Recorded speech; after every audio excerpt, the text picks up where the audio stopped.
Hi guys, it's April, and it's time for my Get Graphic wrap-up. So last week, from October 20th to October 26th, we had round 2 of Get Graphic with it, and it was absolutely phenomenal. I was so privileged in hosting this readathon with Steph over on Stacks on Stacks on Stacks and Kat over at Brews and Reviews. Like I said, this is the second year that we've done it, and this year was just as fun as the last one. The only thing that I regret at this point was I didn't get a chance to do a Twitter sprint. I'm hoping when we do it again next year that I'll actually have time to throw that in there, because I think it would be a lot of fun to hang out with you guys. Maybe I'll do a live show where we just read together. I don't know. I'm percolating. Things are going on up in my head. But now is the time to see how I did for Get Graphic with it. I am happy to say that I did complete all of the challenges. I ended up reading a total of 12 graphic novels, mangas, whatever you want to call them. For now, I'll just call them graphic things. I ended up reading 12 graphic things, 12.3 if you want to count the third of the way through. I got through one of the reads. Those 12 reads ended up being 3,443 pages, which means I read 492 pages a day, which means I was reading multiple things per day. It kind of screwed up my calculations on how many days it took me per book. It ended up saying 1, but if I technically read 12 books in one day, it was almost half a day per read, something like that. Math. But I won't bore you any longer with the stats. I will jump right into what I actually read. The first series I want to talk about or Get Graphic with it is the fact that I binged through all 7 volumes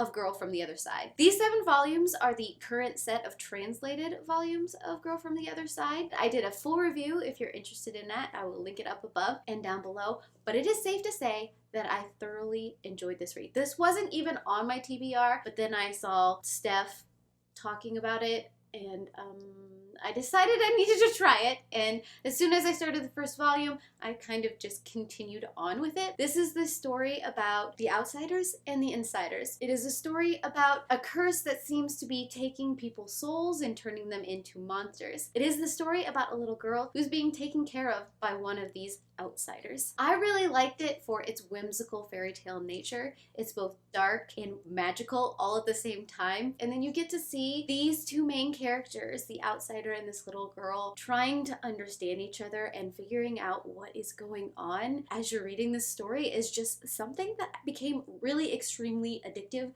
So if you like darker reads, if you like this concept of some kind of apocalypse coming on but seen through the eyes of this very innocent child, I highly recommend this read. And of course, these 7 volumes covered my post pick, my new read, my translated work, my scary read, and reading with a hot drink. The next series I want to talk about is, oh my gosh, Cheese Sweet Home. I read all 4 volumes of this one. This is something I started before this readathon. I'd gotten just a few stories into the first volume, and I decided this was something I needed to complete for the rest of this readathon, and it is the cutest thing ever. It is the story of Chi and her adventures in discovering her home and her people and her family. There's cute little episodic things that go on in between. There are parts that really tugged at my heartstring, mainly because I am a cat mom and I can relate. So if you're a cat lover, I highly recommend this read. And this, of course, covered my full color,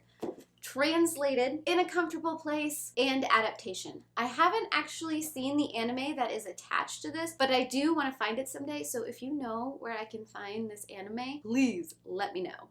And finally, for the reads I actually completed, completely out of left field, I picked up Star Wars, Darth Vader, Dark Lord of the Sith, because it was there and I wanted to read it. This basically tells the story of how Anakin did his transition into Darth Vader. It takes place immediately at the end of episode 3, and it shows you a little bit of the in-between that happens before episode 4 takes off. It also shows you a little bit of how things ended up placed where they were for episode, 7?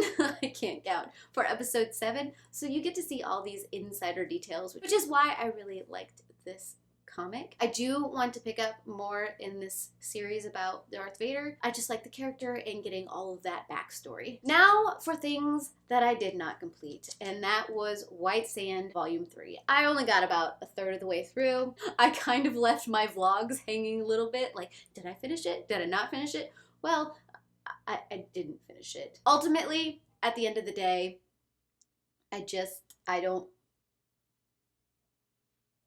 it didn't happen. It's not to say that this is a bad read by any means, but it is one of those stories that is very narrative and dialogue intensive, so it's not something that you can just speed through. So I wanted to give this one a little more time. I do hope to finish it within the next couple of days, and so it probably will be in my end of the month wrap up. So those are all of the things that I read for Get Graphic With It, and like I said, it ended up being 12 things, 12.3 if you want to count my half read, which sometimes I do. We will be figuring out winners for the giveaway fairly soon, so keep an eye out for that announcement. But tell me down below how you did in this readathon, if you participated, or if you have read any of these things. Tell me your thoughts down below, and I heart your beautiful faces.